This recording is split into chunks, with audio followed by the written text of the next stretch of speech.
Praise the Lord. परमेश्वर के वचन को लेकर मैं पास्टर राजकुमार एक बार फिर से आप सबके बीच में उपस्थित हूं और मुझे बहुत खुशी है कि इस प्रकार एक बार फिर से हम रूबरू हो रहे हैं। परमेश्वर का वचन कहता है, आज का दिन यहोवा ने बनाया है और हम उसमें आनंदित होंगे। जब आप सुबह उठें, ये वचन कहते हुए उठिए, बहुत सी समस्याएं अपने आप दूर होना शुरू हो जाएंगी। आज मैं आपके सामने एक बहुत ही व्यवहारिक प्रश्न जो पतरस ने प्रभु यीशु से पूछा, और शायद ये आपका भी प्रश्न हो सकता है, मैं लाना चाहता हूं। मत्ती रचित सुसमाचार 19 अध्याय उसके 27 वचन में यह प्रश्न पाया जाता है। पतरस यीशु से क्या कहता है?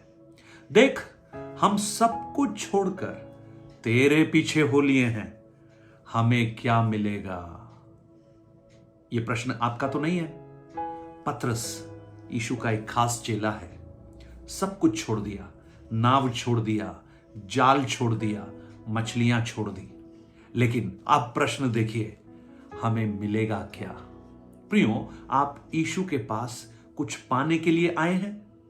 तो मैं आपको एक भाग की ओर आपका ध्यान आकर्षित करना चाहता हूं, जहां पर एक भीड़ को आप देखेंगे जो यीशु के पास आई थी, और हम देखते हैं कि उनके मन की आशा क्या है और वो यीशु से क्या चाहते हैं।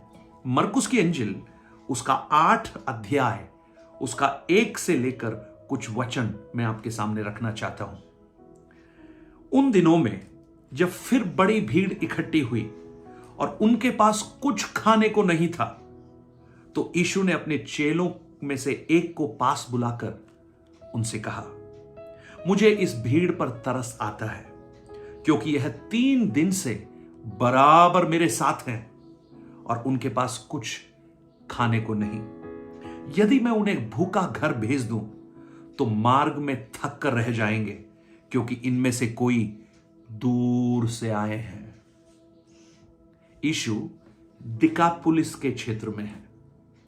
यीशु की सेवकाई मुख्य रूप से गलील के दोनों किनारों पर होती थी। एक तरफ तो यहूदी टेरिटरी था और दूसरी तरफ अन्य जातीय लोग रहते थे। अभी यीशु दिकापुलिस यानी अन्य जातीय लोगों के बीच में कार्य कर रहे हैं, और हम देखते हैं एक बड़ी भीड़ उसके पास आई। यीशु जहां भी जाते थे, भीड़ उनकी ओर आकर्षित होती थी, क्योंकि वो यीशु से कुछ पाना चाहते थे। कुछ लोग उनसे सुनना चाहते थे, कुछ उनके चमत्कारों को अनुभव करना चाहते थे। बड़ा उत्साह का माहौल था। लेकिन यह भीड़ थोड़ी अलग है। ऐसे लोग जो यीशु को बहुत कम जानते हैं। उस भारी भीड़ को देखकर यीशु अपने चेलों को अपने पास बुलाकर देखिए क्या कहते हैं। इनके पास कुछ खाने को नहीं है, मुझे इन पर तरस आता है। ये 3 दिन से बराबर मेरे साथ है। देखिए, ये भीड़, जब उसकी अवस्था को हम जानेंगे, उनके पास खाने को कुछ नहीं। इससे एक बात जाहिर होती है, ये कम से कम खाना पाने के लिए यीशु के पास नहीं आए। अगर आए होते तो 1 दिन से ज्यादा नहीं रुकते। 3 दिन तक बराबर मेरे साथ है। एक बात वहां समझिएगा, उस भीड़ को देखकर यीशु कहता है, मैं इन्हें पहचानता हूं, ये बराबर मेरे साथ है। ये अटेंडेंस लगाने के लिए नहीं आए हैं, जैसे आजकल जूम की मीटिंग में बस वीडियो ऑफ कर कर नाम दिखना चाहिए। लेकिन यीशु कहते हैं, ये बराबर मेरे साथ है। प्रियो, आपकी अटेंडेंस यहां पर हो ना हो, लेकिन स्वर्ग आपके समय का ख्याल रखता है जो आप यीशु के साथ बिताते हैं। चाहे वो परमेश्वर के वचन मनन में हो, प्रार्थना में हो, संगति में हो, आराधना में हो, कुछ भी आप क्यों ना करें, लेकिन स्वर्ग उसका हिसाब रखता है। यीशु कहते हैं, ये बराबर मेरे साथ है। और क्या कहता है? इनके पास खाने को कुछ भी नहीं। अरे, क्या इन्होंने आकर अपनी दरखास्त रखी थी? नहीं, लेकिन यीशु ने स्वयं इस बात को जाना। Praise the Lord. तो एक चीज और समझ में आती है कि यीशु को अटेंडेंस सिर्फ नहीं, आपके पास क्या है, आपके पास क्या नहीं है, उसकी भी जानकारी है। Praise the Lord. देखिए, यीशु को मालूम है कि उनके पर्स में क्या है, यीशु को मालूम है उनके टिफिन में क्या है, उनके रसोई घर में क्या है, यीशु को अच्छी तरह पता है। और देखिए आगे यीशु कहते हैं, यदि मैं इन्हें भूखा घर भेज दूं तो मार्ग में थक कर रह जाएंगे। यीशु को मालूम है कि कितने समय तक ये भूख को बर्दाश्त कर सकते हैं।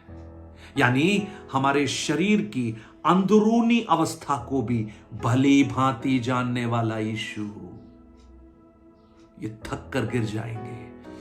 प्रियो, प्रभु को मालूम है कब एक चमत्कार करना है, उसको मालूम है कितना आप सहन कर सकते हैं, लेकिन सहन कर कर आपके गिरने से पहले उसकी तरस आपके जीवन में प्रकट होगी यदि आप उसको खोजने के लिए आए हैं।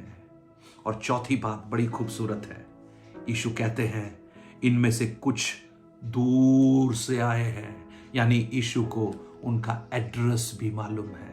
Praise the Lord. यिर्मयाह 1:5 में क्या लिखा है, जब तू मां के गर्भ में था मैंने तुझे देखा था। Praise the Lord. प्रियो, हमारे हृदय को जानने वाला, हमारी अवस्थाओं को पहचानने वाला यीशु। पतरस का प्रश्न क्या था, तेरे पीछे हम आ तो गए हैं, हमें मिलेगा क्या। देखिए एक भीड़ को, ये यीशु के पास किस लिए आई, खाने के लिए नहीं आई, चमत्कार देखने के लिए नहीं आई, लेकिन खाना भी उनका इंतजार कर रहा है, चमत्कार भी उनका इंतजार कर रहा है, लेकिन उनकी प्राथमिकता यीशु को पाने की थी, यीशु से सुनने की थी। और जब उन्होंने बिना समय देखे, बिना अवरुद्ध उस रिलेशनशिप को मेंटेन किया, उस रिश्ते को मजबूत किया, यीशु कहते हैं मुझे इन पर तरस आता है। आज इन वचनों को सुनने वाले मेरे प्रिय भाई बहन, आप कहीं भी क्यों ना हो, अगर आपका रिश्ता प्रभु के साथ इस प्रकार है जैसे इस दिकापुलिस के भीड़ के जैसा, अगर आप बिना किसी इच्छा से यीशु के पास आए हैं, ये सोचकर कि मुझे उससे सुनना है, उससे प्राप्त करना है, उसकी आशीषों को जो स्वर्गीय हैं उनको मुझे ध्यान रखना है, मुझे उसके चेहरे को देखना है, मैं आपको कहूं हर एक भली वस्तु तुम्हें मिल जाएगी। और यही मत्ती 6 में यीशु ने कहा, पहले मेरे धर्म और राज्य की खोज करो तो ये सब वस्तुएं तुम्हें मिल जाएंगी। स्वर्गीय पिता, आज मेरी प्रार्थना है, आज भी इस वचन को सुनने वाले बहुत से प्रियजन ये प्रश्न पूछते होंगे, तेरे पीछे हम आ गए हैं, हमें मिलेगा क्या। लेकिन प्रिय प्रभु, हम आपके पीछे कुछ मिलने की आशा में नहीं, लेकिन आपको पाने की आशा में आना चाहते हैं। आपका अनुग्रह हमारे सबके साथ में हो, इन वचनों के द्वारा हमें प्रोत्साहित कर, यीशु के नाम से, आमेन आमेन। God bless you. परमेश्वर आपको बहुत आयास से आशीष करे। अगर आपने इस चैनल को अभी तक सब्सक्राइब नहीं किया है, आप सब्सक्राइब कीजिए, शेयर कीजिए और लोगों को।